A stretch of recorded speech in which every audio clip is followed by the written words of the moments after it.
Well, the job hunt is very different nowadays thanks to the internet. You can apply online, send your resume online. A popular tool is the site LinkedIn. So how do you know and how do you make the most of it? Well, Randy Wooden joins us now. He's the director of the Professional Center by Goodwill. Good to see you. Thanks for coming by. Hey, good morning. Good to see you again. Yeah. So a lot of people are confused about LinkedIn a lot of times. So some people think it's just like an online resume. It's Facebook. Yeah. Tell us, what is LinkedIn basically? LinkedIn is social media, for one. Facebook is social media, Instagram and Twitter and many others. But LinkedIn is really set up for business people, and it's set to inform and engage, to learn more about a chosen field, and to be seen as a subject matter expert. Yeah, it's for job hunters, don't get me wrong. I mean, there are job openings on there, and you want to be positioned effectively. And so I thought I'd go over some do's and don'ts, and maybe walk through a scenario if we have a moment. Absolutely. So some of the do's when you're using LinkedIn. Yeah, well, first of all, common sense. I mean, Yes. Don't do anything stupid, okay? But what you'll want to do is set up a profile. And when I say profile, I mean more than just your name and your job title and company, Right. but go into some detail about your accomplishments, about what you can do for an organization. Use that summary section to actually kind of tell your story about what you're passionate about and where you Okay. project yourself.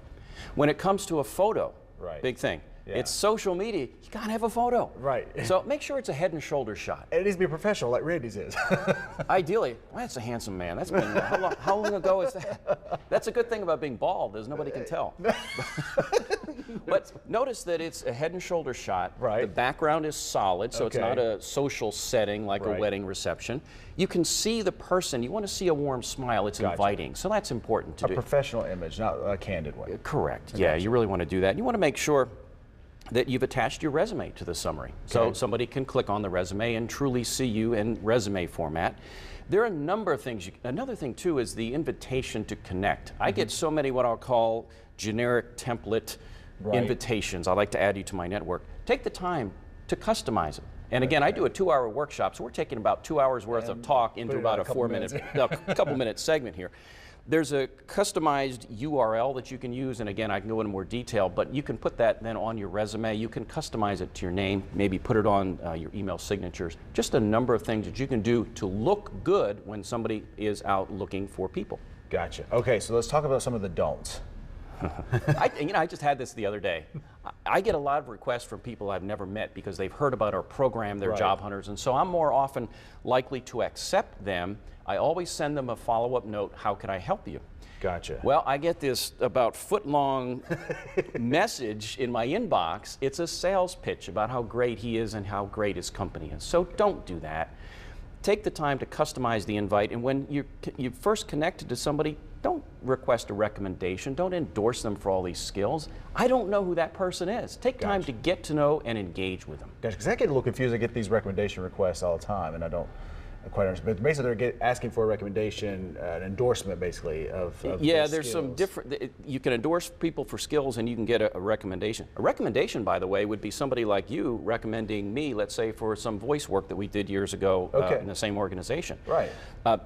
So you're attesting to not just a particular skill, like speaking, Right. but the work that I did on a job or as part of an organization. Gotcha. Okay, so if we were to do a little real quick role play Okay, here, how long do we have? 30? about 30 seconds. Okay.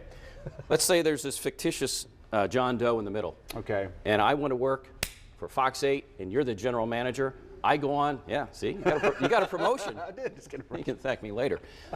So you are the GM. I Okay. want to talk to you, but you'll never take my call because you don't know who I am. Gotcha. But I go on LinkedIn and I see you are a second level connection, and I see that John Doe is that go-between. I call John Doe.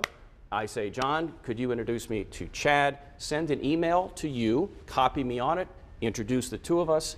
I get it, I forward it over to you, and I say, Chad, I appreciate John introducing us. Yes, I'd like to get a chance to network with you. Gotcha. The odds of you returning my call and maybe seeing me have gone up a lot. It's no guarantee, but look at LinkedIn as a tool in the job hunt, not as a replacement for good old-fashioned networking. It's basically that, though, is networking using it online. It is, you bet. Absolutely. Powerful tool there. Randy, always good to see you. Thank and you. if you'd like to get some more advice from Randy, you can give him a call, 464-0516, or one of those workshops that he holds. You can also email him at procenter@goodwill.nwnc.org.